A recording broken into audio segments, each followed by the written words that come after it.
Баршаңызға қайырлы күн достар. Бүгін біз сіздермен бірге үй жағдайында осындай қопсытқыш дайындайтын боламыз. Видеоны міндетті түрде соңына дейін қараңыз. Ең алдымен ыдысымызға 12 шай қасық ұнымызды салатын боламыз. Оның үстіне 5 шай қасық содамызды саламыз.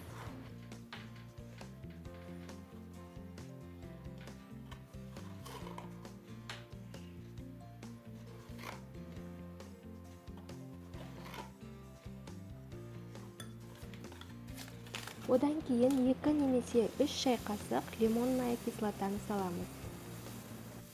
Бізде лимонная кислота соданың дәмін шығармас үшін қосылады.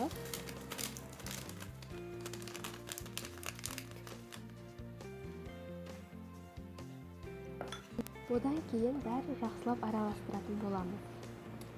Міне бізде үй жағдайында жасалған қопсытқыш дайын болды. Менің бұл рецепті пайдаланып келе жатқаныма шамамен 1 жылдан асты. Бұл қопсытқышты пирогқа да, тортқа да бәріне қоссаңыздар болады. Сіздермен бірге болған Мерей. Менің парақшама тіркеліп, лайк басып, комментарий жазуды ұмытып кетпеңіздер. Қош сау болыңыздар.